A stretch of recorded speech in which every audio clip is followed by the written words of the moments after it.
मैं बचपन च एक गाना सुनता हुंदा सी, मैनू पता नहीं सी कित्थे जाके मैनू ये गाना याद आना। अज केंद्र सरकार नू पंजाब बाबू सिंह मान दा गाना याद करा रहा, कित्थे भज जाएगी जान छड़ा के, पुट्ठा पंगा लै लिया जट्टिए हमें बोकदे सिंगां नू हथ ला के। ये हुण बोकदे सिंगां नू हथ ला लिया, ये तो हुण ऐदा निपटारा नहीं होना, ऐदा नतारा नहीं होना। मैनू हुणे मीडिया वाले पुछ रहे सी कि तुहानू इस मुजाहरे दा, इस अंदोलन दा सिट्टा की नजर आ रहा। मैं क्या मैनू सिट्टा नजर आ रहा कि साडा किसान वापस जा रहा, अगे 2000 ढोल वजदा जा रहा, भंगड़े पैंदे जा रहे ने, मोर्चा फतेह करके घरां नू मुड़दे जा रहे हैं।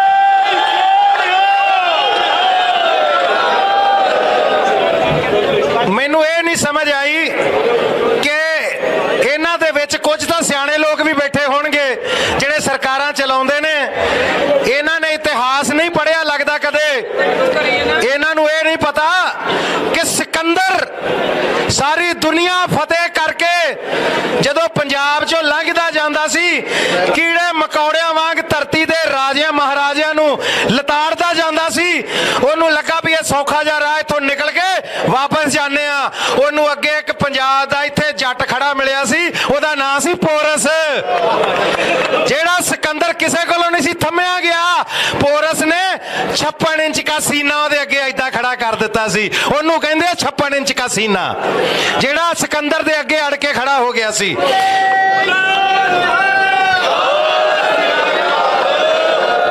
वो इतिहास नहीं सी पढ़िया ते ताजा इतिहास पढ़ लेंदे कि जिथे सिकंदर सारी दुनिया फतेह करके मुड़दा सी, एक जगह ते वो भी नहीं सी पहुंचिया, वो जगह सी अफगानिस्तान। ना अंग्रेज उत्थे पहुंचे, ना अफगानिस्तान दे विच सिकंदर गया सी। अज अमेरिका दी भी उत्थे बस हो गई, वो भी उत्थे जोर नहीं चलिया। इको वारी है जदों काबल दे तख्त दे उत्ते आ खंडा फड़ के बैठा सी हरी सिंह नलूआ, वो जिन्हां ने अफगान दा लिहाज नहीं कीता, तुसीं ते आ बैठे हो साडे लागे।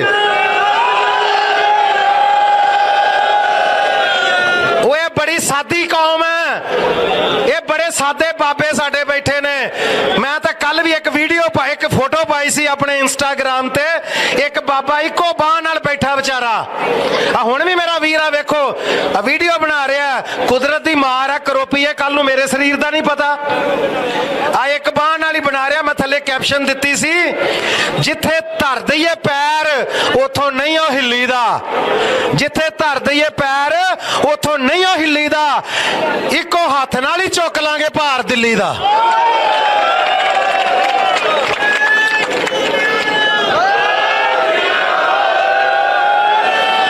बड़े सादे लोग ने, इन्हां नूं लगा भई ये तां कछहरे पा के धुप्पे नंगे पिंडे कईयां लैके खाल पुट्टदे हुंदे ने, नक्के मोड़दे ने।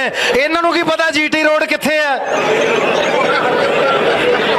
उन्हां लगदा ही बाबे नूं ये नहीं पता ट्राली ते चढ़ी दा किवें आ पिछों, ओ बाबे उत्ते ट्रकां दे उत्ते चढ़े जे। वो इन्हां नूं पता ही नहीं सी भी नक्के मोड़न वाले जदों नक्का मोड़न ते आ जांदे, सरकारां दे नक्के भी मोड़ दिंदे ने। फिर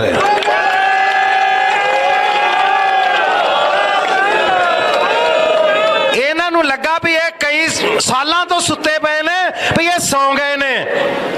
वो शेर भी जदों सौंदा मस्ती नाल सौंदा, वो कीड़े मकौड़े आउंदे लड़दे, पंछी परिंदे चिड़ियां कां आके ते कन्न दे उत्ते ठुंग मार के लंघ जांदे, शेर परवाह नहीं करता, कहंदा चल मौजां कर कोई गल नहीं। पर जदों फिर उहनूं तुसीं छेड़ लो ना सुते शेर नूं, ते उदों फिर जंगल तहस नहस हो जांदा। तुहानूं मैं दस दियां। और उन्हां नूं ये पता की लगदा सी, भई उन्हां नूं लगदा सी ये सुते ने, ये अनपढ़ लोग ने, तुहानूं अनपढ़ समझदे सी। उन्हां नूं लगदा सी भी इन्हां ने कित्थे जागना, पर उन्होंने ये नहीं पता कि इन्हां दा बाबा सारी लुकाई नूं एक गल समझा गया सी, जब बाण लाग्यो, जब बाण लाग्यो, जे तुसी बाण चलाओगे लगे जे बाण आके साडे लगेगा तो फिर इस कौम नू सौना भी भुल जांदा सोई दा किवें आ कलोनियां बन गईयां पिंड बन गए। मैं तो कल भी हसदा सी कि जिन्ने पक्के डेरे ला ले लोकां ने ते एड्रैस देन लग पैना कि चिट्ठी इत्थे पाई अगों जांदियां 13वीं जिहड़ी ट्राली मेरी है ये तो डाकिया चिट्ठियां भी देने इत्थे आउणगे लम्मा प्रोग्राम बना के आए आ। सो मैं सिर्फ इन्ना दसना चाहना एक गल मैं हिंदी च भी करांगा हुण क्योंकि हिंदी मीडिया भी कवर कर रहा सानू। एक बात जो बार बार जोर दे के हमारे वो चैनल जो सिर्फ एक ग्रुप की इस सरकार की भाषा बोलते हैं वो एक बात जोर दे दे के कहते हैं कि ये जो किसान बिल आए हैं ये किसान के हित में है, किसान की फेवर में है, तो किसान को क्या दिक्कत है। मैं उनसे पूछना चाहता हूं भाई जो चीज आपसे मांगी नहीं मुझे चाहिए ही नहीं तो क्यों दे रहे हो जबरदस्ती यार मुझे। अब सर्दी का मौसम है मैं जैकेट पहन के बैठा हूं तो इधर लगा के एसी लगा दो भाई एसी बहुत ठंडी हवा देगा। नहीं चाहिए यार ले जा अपना एसी उठा के। यार सर्दी से मैं मर रहा हूं तुम शरबत आजम रूह अफ़ज़ा बना के ले आओ रूह अफ़ज़ा पी लो। नहीं पीना यार तेरा रूह अफ़ज़ा क्यों पीऊंगा मैं नहीं चाहिए मुझे। आप कानून लेके आए बोले कानून किसान के हित में है। तो लास्ट बात बोलूंगा अगर किसी को ये बात समझ में आए तो मेरी बात नोट करे। अब इसके बाद बोलने से पहले सोचना कि जितने भी मीडिया एंकर आके बोलते हैं जितने भी लोग यहां भी आए होंगे वो कहते हैं कि इसमें दिक्कत क्या है आपको तो ज्यादा दिया जा रहा है बड़ी चीज दी जा रही है। तो ऐसा करो अपनी कार आप मुझे दे दो। आपके पास छोटी मोटी कार या बड़ी से बड़ी कार होगी ना वो कार आप मुझे दे दो मैं आपको बुलडोजर दे देता हूं। आप कार दे दो बुलडोजर ले जाओ बुलडोजर पे शादियों पे जाना बुलडोजर लेके फिर आप घूमना फिरना फैमिली के साथ। नहीं चाहिए यार बुलडोजर तुम्हारी बड़ी बड़ी चीजें नहीं चाहिए हमें जो हमारे पास है वही रहने दो। किसान को मत छेड़ो। किसान आपको दिखा दिया किसान ने कि जब चलता है ना तो ये पता ही नहीं है रास्ते में जो आप जहां जहां भी रोक लगाओगे ना ये तो रोक के ऊपर से निकल जाएंगे रोक के नीचे से निकल जाएंगे रोक भी रुक रुक के देखेगी कहां से निकल गई है। सो भाई इन्ना भुल जाओ कि तुसी टोए पट के इन्हां नूं रोक लोगे और तुसी 20 फुट का टोया पुट के समझिया इन्हां कोलों लंघिया नहीं जाना। तुसी टोया पुट के जे मशीन नहीं मोड़ी साडे लोकां ने बुक्कां नाल ही भरता लो कहंदे इन्नी गल सी बस ਉਹ ਇਹ ਤੇ ਹੱਥਾਂ ਨਾਲ ਭਰ ਦੇਣਗੇ ਟੋਏ ਤੁਹਾਡੇ। सो लास्ट ते बेनती करांगा 2 घंटे 4 घंटे भी बोल सकदा पर इस मंच ते बड़े बड़े बुद्धिजीवियों ने बोलना बहुता टाइम नहीं लेना। सो मैं तुहानू सिर्फ इन्ना कहांगा कि तुसी किसान नू ये ना समझो भई इत्थे बार्डर ते आके बह गया ये सबर है किसान दा। 2 महीने तो पंजाब च बैठा सी तुहानू लगदा सी पंजाब च ही राह रोके होया कोई गल नहीं पंजाब दे टोल प्लाजियां ते बैठा कोई गल नहीं पंजाब दियां रेलां रोकियां कोई गल नहीं वो 2 महीने च कोई गल करन आया नहीं। अज 7 दिन इत्थे नहीं आया नू होए 4 बारी गल दा स्नेहा आ गया भी आके बात कर लो। रुपए का किलो लेंगे और आपको वापस 200 रुपए का बेचेंगे और उससे ज्यादा नुकसान उनका है जो दिहाड़ी मजदूरी करते हैं और रेहड़ी लगाते हैं जो आम इंसान उनका ज्यादा नुकसान है।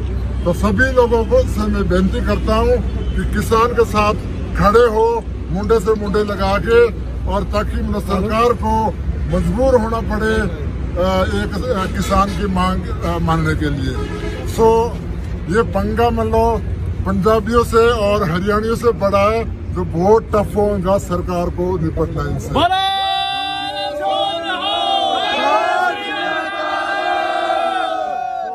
अभी सभी लोग ये पूरा जत्था 6 महीने का राशन लेके जा रहे हैं। जब तक किसान की मांग पूरी नहीं होती तब तक वापस नहीं आएगी।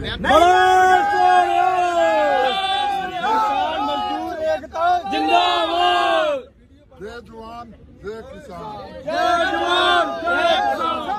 फोटो ਵੀਰੇ ਤੁਹਾਡੇ ਜੋ ਬੋਲਣਾ ਚਾਹੁੰਦਾ ਦੱਸੋ। ਮੈਂ ਘਬਰਾਹਟ ਦੀ ਬਾੜੀ ਜ਼ਿਆਦਾ ਕੋਈ ਗੱਲ ਗੁੱਸਾ ਹੀ ਬੜਾ ਮਨ ਮੇਰੀ ਗੁੱਸਾ ਬਹੁਤ ਹੈ। ਮੋਦੀ ਦੀ ਤਾਨਾਸ਼ਾਹੀ ਸਰਕਾਰ ਨੂੰ ਅਸੀਂ ਬੇਨਤੀ ਕਰਨਾ ਚਾਹੁੰਦੇ ਆ ਇਹ ਕਿਸਾਨਾਂ ਦਾ ਮਜ਼ਦੂਰਾਂ ਦਾ ਏਕਾ ਵਾ। ਪੰਜਾਬੀਆਂ ਨੇ ਤਾਂ ਉਦੋਂ ਪੂਰੇ ਦੇਸ਼ ਦਾ ਢਿੱਡ ਭਰਿਆ ਜਦੋਂ ਪੂਰੇ ਇੰਡੀਆ ਦੇ ਵਿੱਚ ਪੂਰੇ ਭਾਰਤ ਦੇ ਵਿੱਚ ਕਾਲ ਪੈ ਗਿਆ ਸੀ, ਉਦੋਂ ਪੰਜਾਬੀਆਂ ਨੇ ਹਰੀ ਕ੍ਰਾਂਤੀ ਲਿਆਂਦੀ ਤੇ ਪੂਰੇ ਅਨਾਜ ਦੇ ਘਰ ਲੋਕਾਂ ਦੇ ਭਰੇ। ਹੁਣ ਅਸੀਂ ਬੇਨਤੀ ਕਰਨਾ ਚਾਹੁੰਦੇ ਆ ਮੋਦੀ ਸਾਹਿਬ ਦੀ ਤਾਨਾਸ਼ਾਹੀ ਸਰਕਾਰ ਨੂੰ, ਇਹ ਉਹ ਪੰਜਾਬੀ ਨੇ ਜਿਨ੍ਹਾਂ ਨੇ 17 ਵਾਰੀ ਲਾਲ ਕਿਲੇ ਤੇ ਝੰਡਾ ਲਹਿਰਾਇਆ। ਸੋ ਹੁਣ ਆਪਣੀ ਹੈਂਕੜਬਾਜ਼ੀ ਛੱਡੋ ਤੇ ਆਪਣਾ ਬਿੱਲ ਜਿਹੜਾ ਵਾ ਇਹਨੂੰ ਵਾਪਸ ਲਓ, ਕਿਉਂਕਿ ਇਹਨਾਂ ਲੋਕਾਂ ਨੇ ਤੁਹਾਨੂੰ ਵੋਟਾਂ ਪਾ ਕੇ ਚੁਣਿਆ। 6 ਮਹੀਨੇ ਰਾਸ਼ਨ ਲੈ ਕੇ ਆਏ ਆ, ਅਸੀਂ ਜਿੱਤ ਕੇ ਦਿੱਲੀ ਦੁਬਾਰੇ ਜਾਣੀ ਆ। ਅਸੀਂ ਮੋਦੀ ਸਰਕਾਰ ਨੂੰ ਕਹਿੰਦੇ ਆ ਮੰਨਜੋ ਨਹੀਂ ਮੋਦੀ ਔਰੰਗਜ਼ੇਬ ਆ ਦੂਜਾ। ਔਰੰਗਜ਼ੇਬ ਨਾਲ ਵੀ ਦੇਖ ਲਓ ਕੀ ਹੋਇਆ, ਮੋਦੀ ਨਾਲ ਵੀ ਇਹੀ ਕੁਝ ਹੋਣਾ।